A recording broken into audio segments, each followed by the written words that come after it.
الشيطان الرجيم بسم الله الرحمن الرحيم إنا فتحنا لك فتحا مبينا ليغفر لك الله ما تقدم من ذنبك وما تأخر ويتم نعمته عليك ويهديك صراطا مستقيما وينصرك الله نصرا عزيزا هو الذي أنزل السكينة في قلوب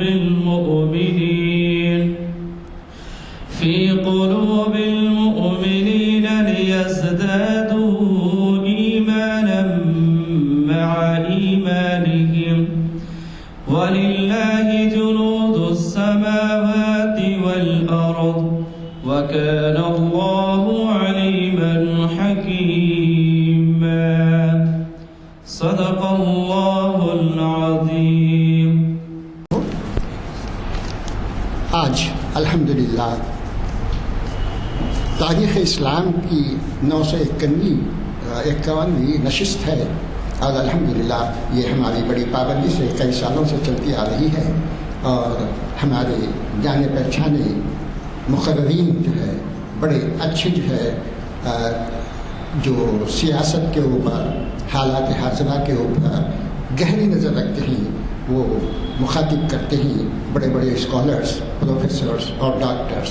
ان میں الحمدللہ یہ ہمارے اسلام الدین مجاہد صاحب جو مخاطب کر رہے ہیں وہ ایک اہم حیدرآباد کی جانی مانی مشہور شخصیت ہیں، وہ آج مخاطب کرنے والے ہیں.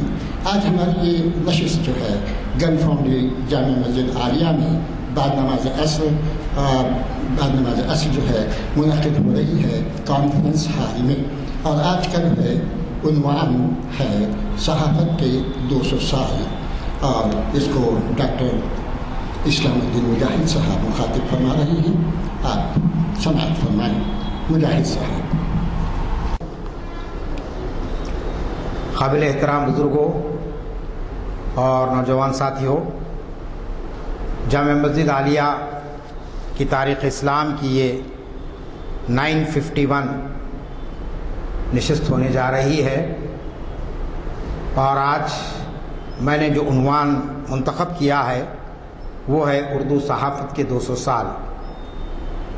ہم سب جانتے ہیں کہ صحافت کا بڑا رول ہوتا ہے کسی بھی تبدیلی اور تغیر کے لیے. دنیا میں جتنے بھی انقلابات آئے اس میں قلم نے اپنا بہت اہم رول ادا کیا ہے. چنانچہ دنیا کی تاریخ پر ہم نگاہ ڈالتے ہیں تو بڑے بڑے مصنفین اور بڑے بڑے ادیب جو لکھتے ہیں مضامین کتابیں اور اس کو پڑھنے کے بعد لوگوں میں ایک قسم کا جوش پیدا ہوتا ہے. تو اسی طریقے سے صحافت جو ذرائع ابلاغ کا ایک اہم ترین ہتھیار ہے، اس ہتھیار نے دنیا کے اندر بہت ہی دنیا کی ترقی اور پھر اس کے اقوام کے مسائل کو پیش کرنے میں ایک ناقابل فراموش رول ادا کیا ہے. چنانچہ بہت سارے انقلابات ہمارے سامنے آتے ہیں، چاہے وہ فرانس کا انقلاب ہو، چاہے امریکہ کا انقلاب ہو، چاہے روس کا انقلاب ہو، یا پھر ہندوستان کی جو تحریک آزادی ہے، اس تحریک آزادی میں بھی صحافت نے بڑا اہم رول ادا کیا ہے. جب ہم ہندوستان کی تحریک آزادی کا مطالعہ کرتے ہیں تو یہاں سب سے بڑی خوشی ہم کو اس بات کی ہوتی ہے کہ ہندوستان کی کسی اور زبان نے نہیں بلکہ اردو زبان نے، اردو صحافت نے ہندوستان کی آزادی کے خواب کو پورا کیا. اس دور کے اخبارات نے اور اس دور کے صحافیوں نے صحافت کو ایک مشن کے طور پر استعمال کیا، ایک مقصد بنایا اور اس مقصد کا نتیجہ یہ ہوا کہ ان کی تحریروں نے ہندوستانیوں کے اندر ایک انقلاب کی روح پھونک دی اور وہ لوگ انقلاب کے تیار ہو گئے. تو یہ بہت بڑی چیز ہے، اس کا ہم کو ادراک ہونا چاہیے، اس کا شعور ہونا چاہیے کہ آج جو ہندوستان آزاد آپ کو نظر آ رہا ہے، اس آزادی کے اندر اردو صحافت کا رول بہت ہی غیر معمولی رہا، بلکہ تاریخی رہا ہے۔ اور یہ کہے تو غلط نہ ہوگا کہ اگر اس وقت کی اردو صحافت اس طریقے کا رول ادا نہ کرتی، تعمیری انداز کا، تو نہ جانے ہندوستان آزاد ہوتا بھی یا نہیں ہوتا۔ چنانچہ اب ہمارے ملک میں اردو صحافت کے 200 سال مکمل ہو رہے ہیں، اور میں سمجھتا ہوں کہ حیدرآباد کی حد تک کم از کم جامع مسجد عالیہ کو یہ اعزاز حاصل ہے کہ یہاں پر اردو صحافت کے 200 سالہ تکمیل پر یہ پہلا لیکچر ہونے جا رہا ہے۔ وہ مولانا آزاد نیشنل اردو یونیورسٹی میں اور دیگر تنظیموں نے اعلان کیا بھی، لیکن کہیں پر بھی ابھی میں سمجھتا ہوں کہ ایسی کوئی نشست منعقد نہیں ہوئی ہے۔ میں نے یہ عنوان اس لیے لیا تاکہ ہم کو یہ معلوم ہو سکے کہ اردو صحافت کیا ہے، اور اردو صحافت کا رول کیا رہا، اور آج اردو صحافت کے لیے کیا امکانات ہیں، اور کن چیلنجز سے آج کی اردو صحافت گزر رہی ہے۔ تو عنوان میں نے اسی لیے مختصر رکھا کہ اردو صحافت کے 200 سال۔ چنانچہ اس 200 سال کا جو آغاز ہوتا ہے، میں تفصیلات میں گئے بغیر آپ کو چند اہم باتیں آج کی گفتگو میں رکھنا چاہتا ہوں۔ سب سے پہلی بات تو یہ ہے، جیسا کہ ہم کہہ رہے ہیں کہ ہندوستان میں اور بین الاقوامی سطح پر بھی یہ جشن منایا جا رہا ہے 200 سال کا۔ اس کی وجہ یہ ہے کہ 27 مارچ 1822 کو پہلا اردو اخبار نکلا کلکتے سے، جس کا نام ہے جامع جہاں نما۔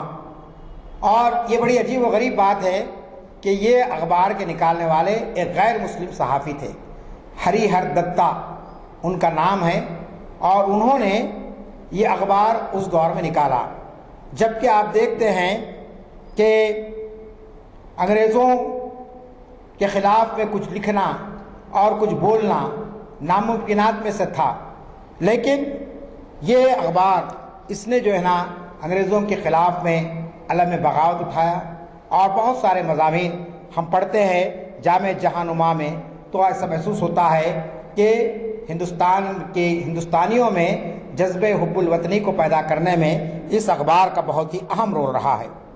پھر اسی طریقے سے میں دیکھتا ہوں کہ اردو صحافیوں کو یہ اعزاز حاصل ہے، اردو صحافت کو یہ اعزاز حاصل ہے کہ ہندوستان کی تحریک آزادی کے لیے سب سے پہلے شہید ہونے والی اگر کوئی شخصیت ہے تو وہ اردو صحافی ہے، مولوی محمد باقر۔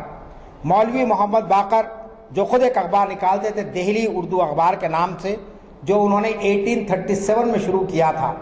وہ اخبار، یہ کہا جاتا ہے مبصرین اور مورخین نے لکھا کہ یہ اخبار نہیں تھا، ایک شعلہ جوالا تھا کہ اس کے اندر شائع ہونے والے مضامین سے انگریز پریشان ہو جاتے تھے کہ کہیں اس سے بہت بڑا انقلاب نہ آ جائے۔ چنانچہ نتیجہ یہ ہوا کہ مولوی باقر کو گرفتار کیا گیا، قید کیا گیا، اور ان کی اس جرأت رندانہ پر، ان کی اس جرأت مندانہ صحافی خدمات پر، ان کو جس توپ کے دہانے پر رکھ کر ان کو شہید کر دیا گیا۔ تو آپ جانتے ہیں کہ اس ملک کی آزادی کے لیے جہاں ہمارے بڑے بڑے رہنماؤں نے میدان جنگ کے اندر جام شہادت نوش کیا، وہیں پر انہوں نے اپنے قلم کے ذریعے اپنی جو ہے نا جان آفری کے سپرد کر دی۔ چنانچہ یہ ایک ہمارے سامنے صورتحال آتی ہے۔ دوسری نمایاں خصوصیت اردو صحافت کی جو رہی وہ یہ ہے کہ اردو صحافت نے اس ملک کے اندر جہاں آزادی کی روح پھونکی، وہیں پر اس ملک کے اندر آپ دیکھتے ہیں کہ فرقہ وارانہ ہم آہنگی اور یکجہتی کے ماحول کو پیدا کرنے میں اردو صحافت کا بڑا اہم رول رہا ہے۔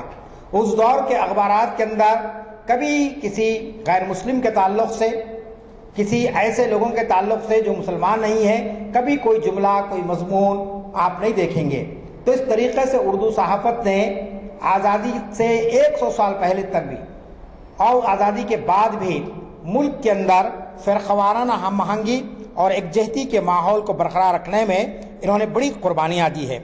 پھر یہ سلسلہ آپ دیکھتے ہیں کہ چلتے رہتا ہے، اور اس کے نتیجے میں ہمارے پاس بہت سارے اخبارات کے میں یہاں پر نام لے سکتا ہوں جو خاص طور پر یعنی 20ویں صدی کے آغاز میں یا 19ویں صدی کے اواخر میں یہ اخبارات نکلتے ہیں، اور اس کے ذریعے سے لوگوں کے اندر ایک انقلاب کی کیفیت پیدا ہو جاتی ہے۔ اب یہاں یہ سوال ہے کہ جو انداز جو تاریخی کردار انہوں نے ادا کیا اس کی قیمت بھی ان کو چکانی پڑی۔ چنانچہ مولوی باقر کی شہادت ہوئی، پھر اس کے بعد 1857 کی غدر ہوئی، جس کو ہندوستان کی تاریخ میں ہم پہلی جنگ آزادی کہتے ہیں۔ اس پہلی جنگ آزادی نے آپ جانتے ہیں کہ اس کو بھی ایک شعلہ بنانے میں اور انگریزوں کے خلاف میں ہندوستانیوں کو کھڑے کرنے میں 1857 کے دوران اردو صحافت کا رول بڑا اہم ہم کو نظر آتا ہے۔ چنانچہ اس کے اندر بھی بڑے بڑے صحافیوں کے نام ملتے ہیں۔ خاص طور پر آپ دیکھتے ہیں کہ معروف جو صحافی گزرے ہیں اور جن کا نام آج بہت سے صحافیوں کو یاد بھی ہے، ان کی خدمات بھی یاد ہیں، وہ ہے محمد حسین آزاد، جو مولوی باقر ہی کے بیٹے تھے۔ چنانچہ انہوں نے اپنے جو ہے نا والد کے شہادت کے بعد اس اخبار کی باغ ڈور اپنے ہاتھ میں لی، اور 1857 کے اس پرآشوب دور میں جبکہ کوئی انگریز کے خلاف میں کوئی جملہ نہیں کہہ سکتا تھا، کوئی مضمون نہیں لکھا جا سکتا تھا، لیکن محمد حسین آزاد نے اپنے قلم کے جوہر اس طریقے سے دکھائے کہ آپ دیکھتے ہیں کہ انگریز ان سے بھی بہت پریشان ہو گئے کہ یہ شخص پھر ایک نئی انقلاب کی روح لوگوں میں پھونک رہا ہے۔ چنانچہ محمد حسین کو گرفتار کیا گیا، ان پر مقدمہ چلایا گیا، اور پھر ان کو جو ہے نا جرمانہ بھی عائد کیا گیا۔ اس دور میں 500 روپے جرمانہ انہوں نے ادا کیا۔ آج 500 5000 کی کوئی اہمیت آپ کے پاس نہیں ہے، لیکن آپ سوچئے 200 سال پہلے 150 سال پہلے یہ جو دور ہے محمد حسین صاحب کا 1857 کے بعد کا دور، آپ جانتے ہیں کہ اس دور میں ان پر جرمانہ عائد کیا گیا، کس لیے کہ وہ انگریزوں کے ظلم کے خلاف میں اپنے قلم کو وقف کر دیے تھے۔ انگریزوں کے خلاف میں وہ مسلسل لکھ رہے تھے اور ہندوستانیوں کو یاد دلا رہے تھے کہ اس ملک سے انگریزوں کو تم کو بھگانا ہے، یہ ملک تمہارا ہے۔ چنانچہ ان کو گرفتار کیا گیا، ان پر مقدمہ چلایا گیا، ان کے اخبار پر جو ہے نا جرمانہ عائد کیا گیا۔ نتیجہ یہ ہوا کہ محمد حسین صاحب مجبور ہو گئے، بڑی آزمائش ان پر آئی، لیکن اس کے باوجود وہ اخبار کو چلاتے رہے۔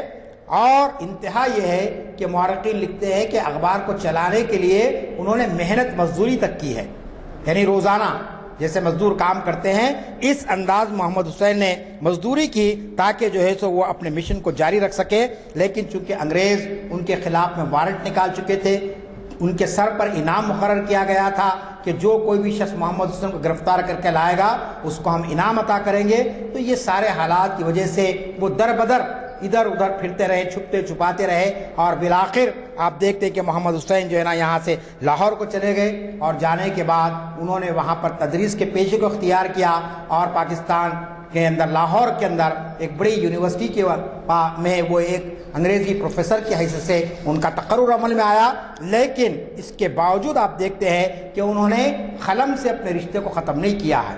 انہوں نے جو باتیں ان کے ذہن میں تھی اور جس طریقے سے وہ چاہتے تھے کہ انقلاب کی راہ ہموار کی جائے، آخری وقت تک بھی آپ دیکھتے ہیں کہ محمد حسین نے وہ کارنامہ انجام دیا۔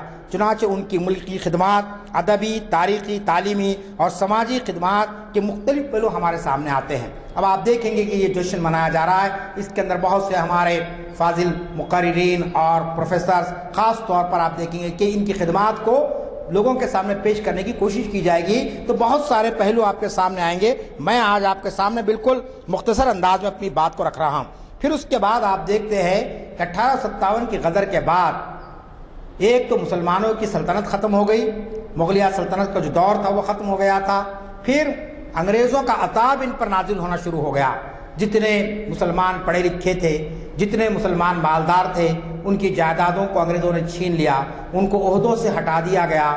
لیکن آپ دیکھتے ہیں کہ اسی ماحول کے اندر پھر ایک ایسی شخصیت نمایاں ہو کر ہمارے سامنے آتی ہے جس کو اردو صحافت کا نیر تابہ کہا جا سکتا ہے۔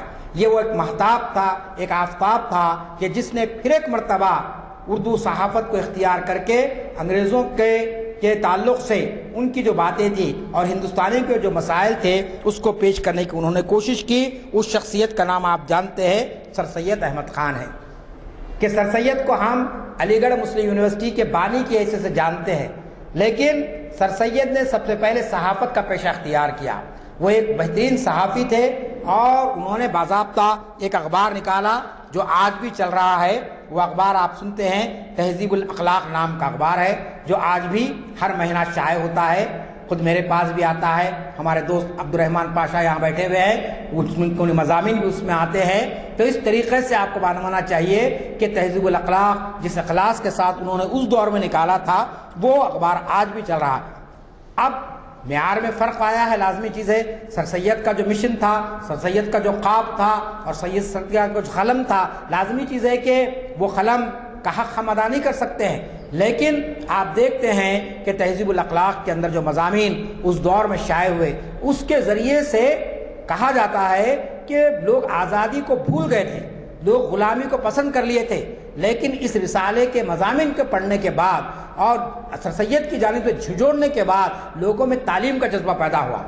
آج آپ کو جو اتنے گریجویٹس نظر آ رہے ہیں، اتنے پڑھے لکھے لوگ نظر آ رہے ہیں، یہ دراصل سر سید کا خواب تھا کہ میری قوم جاہل نہیں رہ سکتی ہے، میری قوم علم سے دور نہیں رہ سکتی ہے، کیونکہ ان کا یہ خواب تھا کہ اسلام نے سب سے پہلے جو تعلیم دی ہے مسلمان کو وہ علم کی دی ہے۔ اقرا باسم ربک الذی خلق، خلق الانسان من علق۔ آپ جانتے ہیں کہ یہ جو 5 آیتیں ہیں علم سے متعلق، نبی کریم صلی اللہ علیہ وسلم پر پہلی وحی یہی تھی، نماز پڑھو، روزہ رکھو، زکوٰۃ دو، حج کرو۔ یہ آیتیں نازل نہیں ہوئی، یہ بعد میں بیان کیا گیا، پہلے علم حاصل کرو، علم العلم کی بات کی گئی، اور قلم کے ذریعے علم کو حاصل کرو۔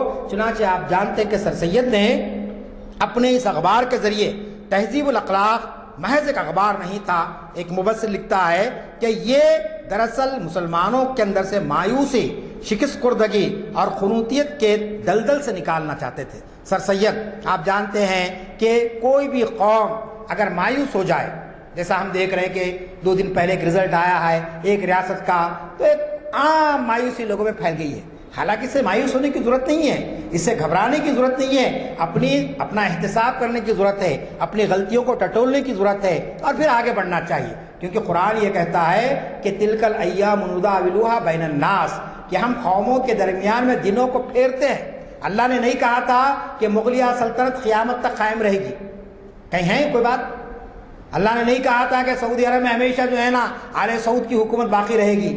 اللہ تعالیٰ نے یہ نہیں کہا تھا کہ جو صاحب منصب ہمیشہ قیامت تک صاحب منصب رہیں گے۔ اللہ نے تو کہا کہ ہم دنوں کو پھیرتے ہیں قوموں کے درمیان میں، افراد کے درمیان میں، عروج اور زوال، پستی اور سربلندی، کامرانی اور ناکامی، یہ ایک لازم و ملزوم ہے۔ کوئی آج کامیاب ہو گیا تو کل ناکام بھی ہو سکتا ہے، کوئی آج ناکام ہوا ہے تو کل کامیاب بھی ہو سکتا ہے۔ چنانچہ سر سید نے اپنے اس رسالے کے ذریعے سے اردو صحافت کا یہ بہت ہی نازک موڑ تھا 1857 کے بعد، کیونکہ 1857 کی غدر کے بعد آپ جانتے ہیں کہ سب سے پہلی چیز یہ کہ مسلمان حوصلہ کھو چکے تھے، مسلمان یہ سمجھ لیے تھے کہ اب ہم کو غلام بن کے ہی رہنا ہے، کیونکہ ان کی سلطنت ختم ہو گئی تھی، مغلیہ سلطنت جیسی بھی تھی وہ ختم ہو چکی تھی، ان کے پورے جائیدادیں ختم ہو چکی تھی، تعلیم ان کے پاس نہیں تھی۔ تو ایسے حالات کے اندر تہذیب الاخلاق کے ذریعے سر سید نے جو بڑا کارنامہ انجام دیا کہ انہوں نے قوم کو سکھایا کہ مایوسی کفر ہے، شکست خوردگی کو کبھی کوئی قوم قبول نہ کر لے کہ شکست ہو گئی ہے، اب کامیابی مل ہی نہیں سکتی ہے۔ اور اسی طریقے سے قنوطیت کو انگریزی میں کہتے ہیں پیسمزم، آدمی کبھی بھی قنوطیت کا شکار نہ ہو جائے۔ کوئی آدمی اگر قنوطیت کا شکار اگر ہو جاتا ہے تو انہیں دنیا میں کوئی کام کر ہی نہیں سکتا، اسے ہمیشہ رجائیت پسند ہونا چاہیے، آپٹیمسٹک اس کو کہتے ہیں، یعنی کوئی خطرناک چیز بھی ہے تو اس سے کوئی امید کی یعنی کرن نکلنا، یہ ہونا چاہیے انسان کے اندر۔ آج ہمارے پاس آپ دیکھتے ہیں نوجوان سے لے کر بزرگ بھی قنوطیت پسندی کا شکار ہو گئے ہیں، مایوسی چھا گئی ہے ان کے اندر۔ تو لازمی چیز ہے کہ یہ کہا جاتا ہے فلسفے کی جانب سے کہ دنیا میں ہر ایک کا علاج کیا جا سکتا ہے لیکن قنوطیت پسند کا علاج نہیں کیا جا سکتا ہے۔ جو آدمی حوصلہ کھو دیتا ہے، مایوس ہو جاتا ہے اور پیسمزم کا شکار ہو جاتا ہے، وہ کبھی جو ہے سو ترقی نہیں کر سکتا ہے۔ اور اگر یہ چیز قوموں پر اگر آ جائے تو قومیں نیست و نابود ہو جاتی ہیں، قومیں ختم ہو جاتی ہے۔ چنانچہ سر سید نے اپنے اخبار کے ذریعے سے نا امیدی کی جگہ امیدوں کے دیے انہوں نے روشن کیے اور حوصلہ پیدا کیا اور ان کو بتایا کہ مسلمان دنیا میں کچھ کر گزرنے کے لیے آیا ہے۔ چنانچہ آپ جانتے ہیں کہ اسی تہذیب الاخلاق کے نتیجے میں ایک انہوں نے سوسائٹی قائم کی، وقت نہیں ہے کہ میں پوری باتیں سر سید کے متعلق کہوں یہاں پر، سائنٹیفک سوسائٹی انہوں نے قائم کی، پھر اس کے بعد انہوں نے ایک ادارہ قائم کیا مسلم یعنی اورینٹل کالج انہوں نے قائم کیا، علی گڑھ مسلم یونیورسٹی تھے، ان کے انتقال کے بعد ان کا خواب پورا ہوا اور ایک یونیورسٹی دنیا میں ہم دیکھتے ہیں آج پوری دنیا کے اندر اس کے یعنی تعلیم حاصل کیے ہوئے طلبہ آپ کو ملتے ہیں۔ تو یہ جو خواب تھا سر سید کا، یہ بہت بڑا کارنامہ تھا سر سید کا۔ پھر اسی طریقے سے آپ دیکھتے ہیں کہ سر سید کے یہ تہذیب الاخلاق اخبار، پھر دیگر اخبارات کے ساتھ چھوٹے موٹے اخبارات دیکھتے ہیں ہم لاہور کے اندر پیسہ اخبار، اسی طریقے سے وطن اور انقلاب، سیاست، ہمدرد، وحدت، حق، ہمدم، الامان اور عصر جدید جیسے بہت سارے اخبارات آپ کو ملیں گے جو پورے بر صغیر ہند کے اندر انگریزوں کے خلاف میں یہ تحریریں تھیں ان کی، یہ مضامین اس کے اندر آتے تھے اور اس کے ذریعے سے انقلاب پیدا ہوتا تھا۔ تو یہ ایک مختصر جائزہ میں آپ کے سامنے رکھا ہوں کہ کس طریقے سے آپ دیکھتے ہیں کہ 1822 سے جو لوگ دیر سے آئے میں بتانا چاہ رہا ہوں ان کو کہ پہلا اخبار جو نکلا وہ 27 مارچ 1822 کو کہاں سے؟ کلکتے سے یہ اخبار نکلا۔ اردو کا پہلا اخبار تھا جان جہانما اس کا نام تھا، اور اس کے جو ایڈیٹر تھے وہ غیر مسلم تھے، ہری ہر دتہ ان کا نام تھا۔ پھر اس کے بعد میں نے کہا آپ کو کہ مولوی باقر کا اخبار شروع ہوا جن کو شہادت نصیب ہوئی انگریزوں کے خلاف میں وہ لکھتے رہے۔ تو یہ ایک دور تھا، یہ دور جب ختم ہوا پھر اس کے بعد آپ دیکھتے ہیں کہ ایک دوسرا دور 100 سال کے بعد اردو صحافت کے اندر آتا ہے، اور یہ دور دراصل وہ دور ہے جس کو آپ کہہ سکتے ہیں کہ اس دور کے جو قائدین تھے، جو صحافی تھے، وہ صرف صحافی نہیں تھے بلکہ وہ قومی رہنما بھی تھے، جس کے اندر سب سے بڑا نام آتا ہے آپ جانتے ہیں، وہ نام ہے مولانا حضرت موہانی کا۔ حضرت موہانی کانگریس کے بہت ہی قداور لیڈر تھے، اور انہوں نے ایک اخبار نکالا اردو معلّہ کے نام سے، اور وہ اخبار کا عالم یہ تھا کہ اس میں روزانہ انگریزوں کے خلاف میں بہت ہی دیانتدارانہ انداز میں وہ بتاتے تھے کہ کس طریقے سے یہ لوگ ہمارے وسائل پر قبضہ کیے ہوئے ہیں، کس طریقے سے یہاں پر جو ہے نا لوگوں کے حقوق کو سلب کیا جا رہا ہے۔ چنانچہ مولانا حضرت موہانی کا اردو معلّہ کا اخبار، پھر اس کے ساتھ ساتھ بہت ہی نامور شخصیت ظفر علی خان، یہ بالکل ماضی قریب کے لوگ ہیں۔ ظفر علی خان صاحب کا بہت مشہور اخبار تھا زمیندار اور ستارہ صبح۔ پھر اس کے بعد تیسری جو شخصیت ہے وہ ہے مولانا محمد علی جوہر کی، کہ مولانا محمد علی جوہر کو بھی ہم صرف سیاستدان سمجھتے ہیں، لیکن وہ بنیادی طور پہ ایک صحافی تھے، اور بڑا ان کا قلم کے اندر جرأت مندانہ انہوں نے صحافت کا رول ادا کیا ہے۔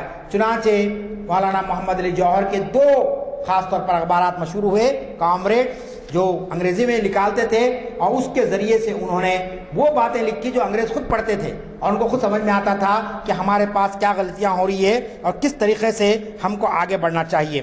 چنانچہ تیسرا جو اخبار تھا پھر اسی طریقے سے آخری دور کے اندر جبکہ ہندوستان آزادی کے قریب جا رہا تھا، ایسے وقت پھر ایک قداور شخصیت ہمارے سامنے آتی ہے، وہ ہے مولانا ابوالکلام آزاد کی۔ ابوالکلام آزاد کو بھی ہم صرف سمجھتے ہیں کہ کانگریس کے لیڈر تھے، ملک کے پہلے وزیر اعظم تھے۔ اب ان کی ہر سال جو ہے نا آپ جانتے ہیں یوم پیدائش جو 12 نومبر کو ہے، ہر سال چھوٹے سے لے کے بڑے لیول تک ان کے عنوان پر کانفرنس ہوتی ہے ان کے نام پر، اور ان کی شخصیت کے بہت سارے پہلو بیان کیے جاتے ہیں۔ لیکن بحیثیت صحافی کے مولانا آزاد کی جو خدمات رہی، میں سمجھتا ہوں کہ اس پر ابھی کوئی گفتگو نہیں ہوئی ہے جیسا کہ ہونی چاہیے، کیونکہ مولانا ابوالکلام آزاد نے اپنی عوامی زندگی کا آغاز بھی صحافت سے کیا ہے۔ وہ اگرچہ کہ عالم دین تھے، مفسر قرآن تھے، لیکن ان کا جو ادب کا معاملہ تھا، ادیب کی حیثیت سے، ایک صحافی کی حیثیت سے، تو آج بھی ان کے رسالے موجود ہیں لائبریریوں کے اندر، آپ پڑھیے البلاغ اور الہلال، یہ وہ اخبارات تھے جو مولانا ابوالکلام آزاد کے جو ہے نا اس طریقے سے وہاں سے لکھے ہیں۔ اب اس میں اندر سب سے پہلا جو میں بتایا ہوں آپ کو وہ اردو معلّہ جو حضرت موہانی کا اخبار تھا، انہوں نے جو باتیں بیان کی، سب سے پہلی بات وہ اپنے اخبار کو انگریزوں کے خلاف استعمال کرنے کے لیے وقف کر چکے تھے، اور پیسہ کمانا، شہرت حاصل کرنا ان کا مقصد نہیں تھا۔ چنانچہ آپ دیکھتے ہیں کہ حضرت موہانی نے سب سے پہلے ملکی اشیاء کے یعنی استعمال کرنے کی طرف لوگوں کو متوجہ کیا، سودیشی کپڑا پہننے کی انہوں نے بات کی، انگریزوں کے مال کی بائیکاٹ کی بات کی، اور پھر اسی طریقے سے آپ دیکھتے ہیں کہ ان پر بھی پابندیاں لگی۔ انگریزوں نے مولانا حضرت موہانی کے اخبار پر بھی پابندی لگا دی، ان کو بھی جرمانہ ہوا تقریباً 3000 روپے اس دور میں وہ انگریز کو ادا کیے، محض اس لیے کہ ان کے اخبار میں انگریزوں کے خلاف مضامین آتے تھے۔ پھر مولانا کے بعد ان کا سب سے بڑا کارنامہ جو ہے مولانا حضرت موہانی کا، وہ یہ ہے کہ یہ وہ شخصیت ہے جنہوں نے آزادی کامل کا نعرہ دیا، مکمل سوراج جس کو آپ کہتے ہیں، کمپلیٹ انڈیپینڈنس۔ حضرت معانی نے کہا کہ یہ چند چیزیں نہیں لیں گے ہم انگریزوں سے، ہم کیا چاہیں گے؟ مکمل آزادی۔ چنانچہ بعد میں کانگریس نے اس کو ایک قرارداد کے حیثیت سے منظور کیا اپنے اجلاس میں، باضابطہ کہا کہ اب کانگریس مکمل آزادی کے لیے لڑائی لڑے گی، مکمل، ہم کو یہ جو ایسے رعایتیں نہیں چاہیے۔ تو یہ مولانا حضرت موہانی کا بڑا کارنامہ ہے کہ انہوں نے اپنے اخبار کے ذریعے ہندوستانیوں کو یہ جذبہ دیا کہ آپ انگریز سے کوئی مراد مت لیجئے، کوئی ان سے خیرات مت لیجئے، کچھ عہدے مت لیجئے، بلکہ آپ مطالبہ کیجئے ہم مکمل طور پر آزاد ہونا چاہتے ہیں۔ تو لوگوں نے سمجھا کہ بھئی یہ تو مولانا کی ایک آرزو ہے اور وہ اپنے قلم کے ذریعے لکھ رہے ہیں، لیکن چند سال نہیں گزرے کہ یہ حقیقت بن گئی۔ اور آپ دیکھتے ہیں کہ 1942 میں کوئٹ انڈیا موومنٹ شروع ہوا باضابطہ، اور پورے ہندوستان نے نعرہ لگایا انگریزوں کے خلاف میں کہ اب تم ملک کو چھوڑ کر چلے جاؤ۔ تو اس کی جڑیں جو جا کے ملتی ہے وہ مولانا حضرت موہانی کے اس نعرے کی وجہ جو انہوں نے اس دور میں لگایا تھا، جبکہ ابھی آزادی کا سورج طلوع ہونے کے لیے بہت وقت لگنے والا تھا، کیونکہ ان کا جو اخبار تھا وہ اردو محلہ وہ شروع ہوا تھا 1903 میں، 1903 میں۔ اب آپ سوچیں کہ 1903 میں تو انگریزوں کا پورا دبدبہ چل رہا تھا، کوئی انگریز کے خلاف میں آواز نہیں اٹھا سکتا تھا، لیکن انہوں نے آواز اٹھائی اور مکمل آزادی کی بات کی۔ دوسری بات جو ظفر علی خان صاحب کے تعلق سے آتی ہے، آپ جانتے ہیں کہ ظفر علی خان صاحب نے جو اخبار شروع کیا تھا، جیسا کہ میں نے آپ کے سامنے بات رکھی کہ انہوں نے بھی جو ہے نا انگریزوں کے خلاف میں بہت جدوجہد کی، اور ان کے مضامین بہت سارے ہم کو ملتے ہیں، مختلف وقتوں پر انہوں نے وہ کارنامہ انجام دیا۔ پھر جیسا کہ میں نے کہا مولانا جوہر کامریڈ اخبار، اور مولانا جوہر جہاں ایک قلمکار تھے وہاں ایک بہترین مقرر بھی تھے۔ ان کی شعلہ بیانی کے تعلق سے آپ جانتے ہیں کہ گاندھی جی بھی ان سے متاثر تھے، بلکہ تاریخ دانوں نے یہ لکھا ہے کہ گاندھی کو مہاتما بنانے میں مولانا جوہر کا کارنامہ ہے، اس سے پہلے مہاتما نہیں کہلاتے تھے۔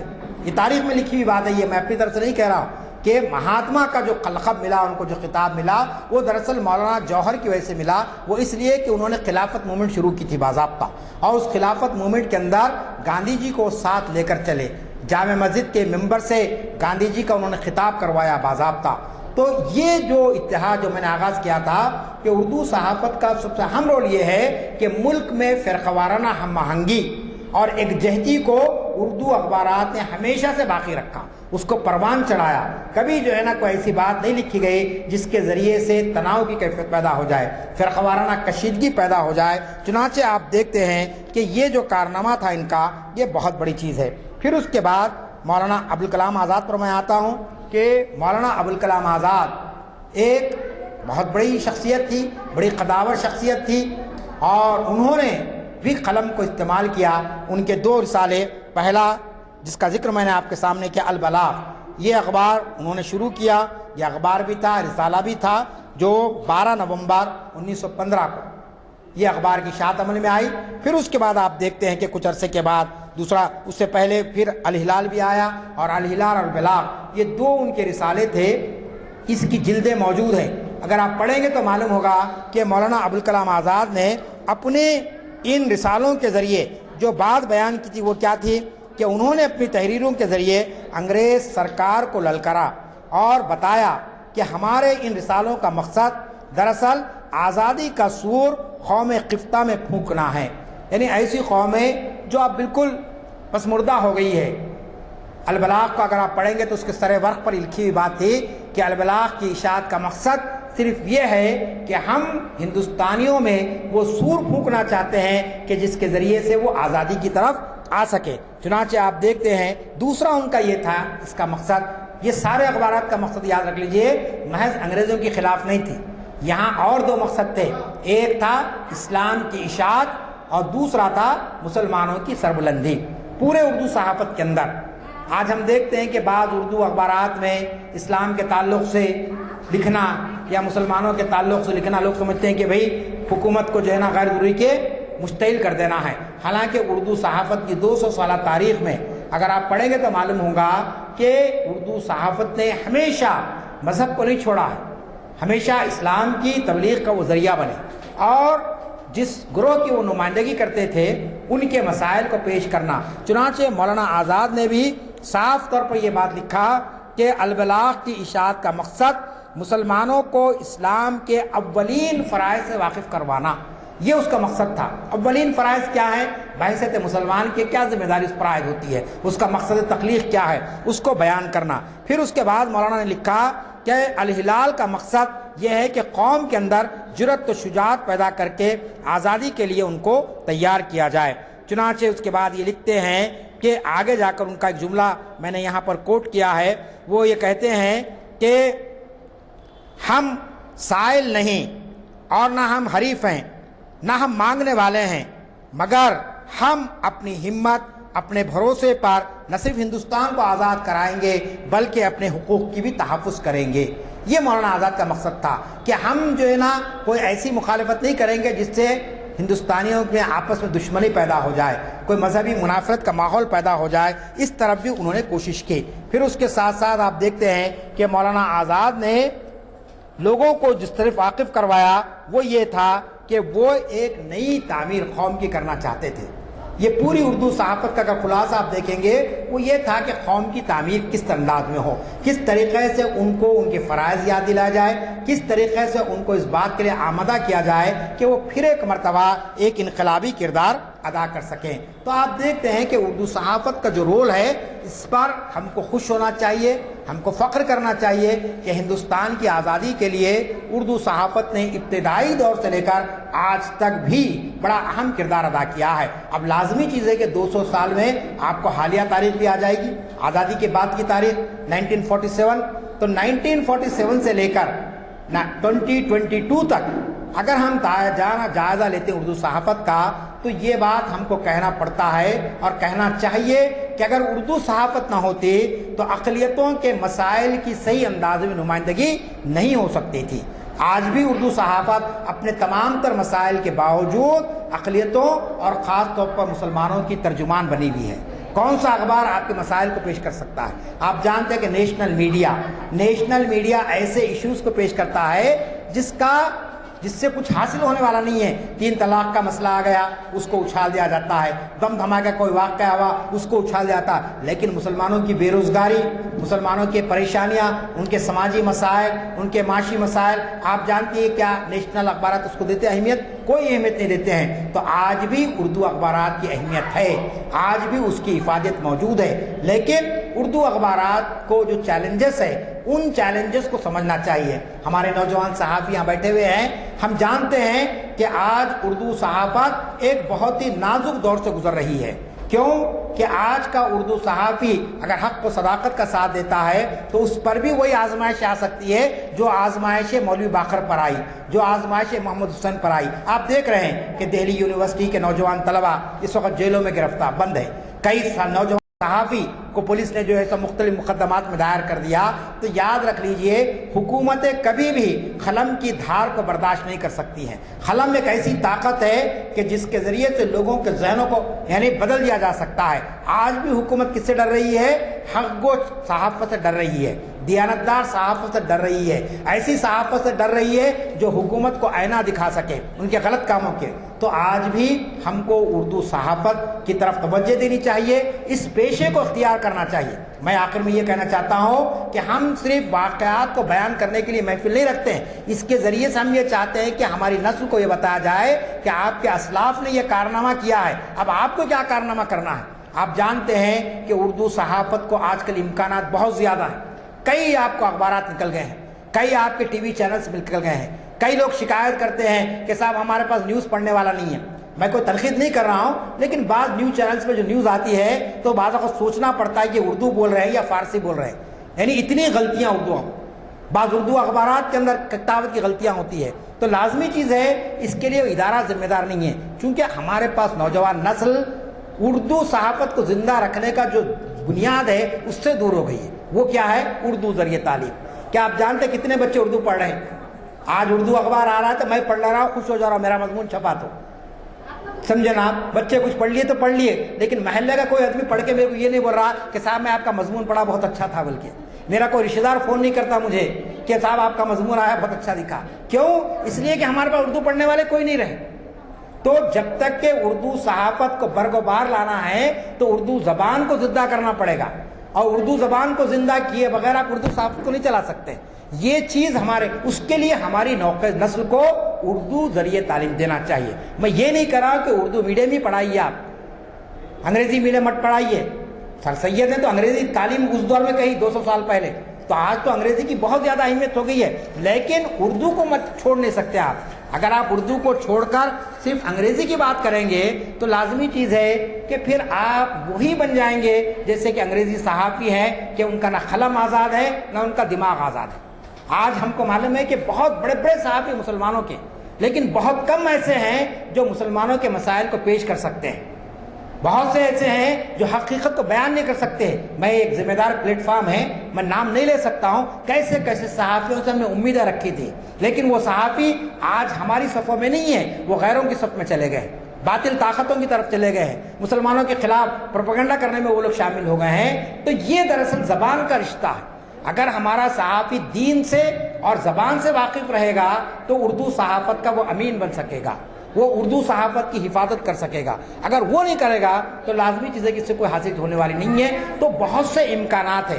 ہم اپنے بچوں کو اس بات کی تربیت دیں کہ انجینئر مت بنو بیٹا، ڈاکٹر مت بنو. بہت ڈاکٹر ہو گئے، بہت انجینئر ہو گئے. اب آپ جانتے ہیں کہ ایک گھر بنانا ہے کسی کو، 10 انجینئر کا جا خدمات لے کے بیٹھے لوگ، اخبار میں اشتہار آ رہا، آپ ہمارے پاس آئیے، ہم ہر چیز آپ کو کر کے دینے کے لیے تیار ہیں.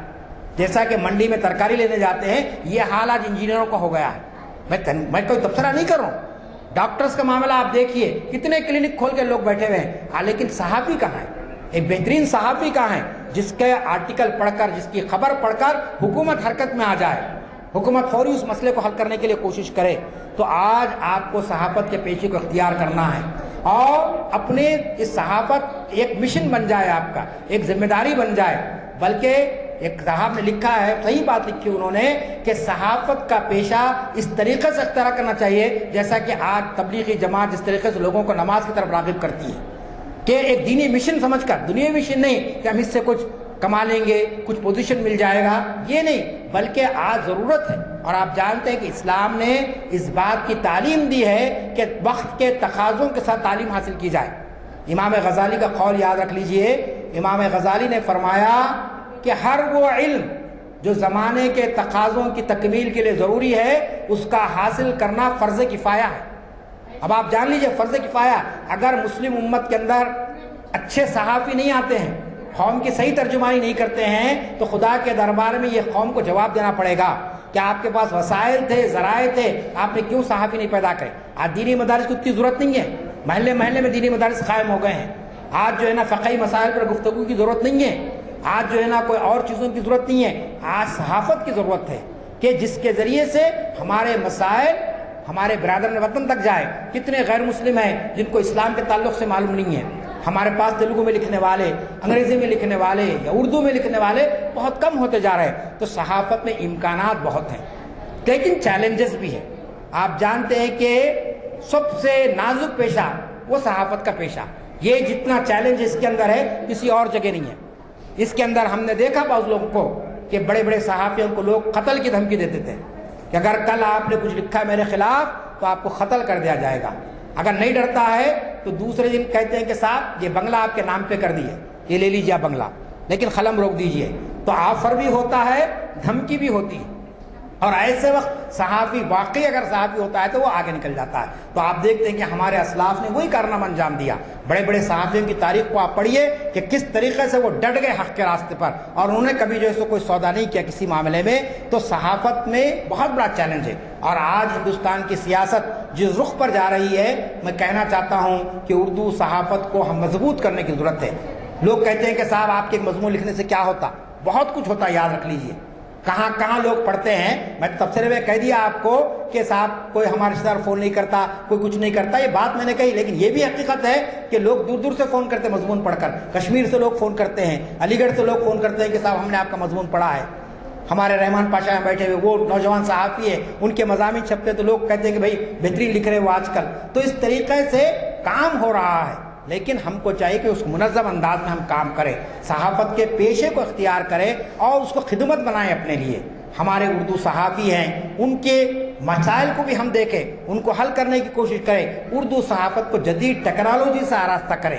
آپ جانتے ہیں کہ آج انگریزی صحافت جو آگے بڑھ گئی ہے جدید ٹیکنالوجی سے مانگ رہی، اردو صحافت کوشش کر رہی ہے، وسائل نہیں ہیں ان کے پاس، میں مانتا ہوں، لیکن جب تک کہ آپ جدید ٹیکنالوجی کو استعمال نہیں کریں گے اردو صحافت اپنا رول ادا نہیں کر سکتی ہے۔ پھر اسی طریقے سے آخری بات یہ ہے کہ صحافت صرف خبر کو شائع کرنے کا نام نہیں ہے، صحافت حقائق کو جاننے کا نام ہے۔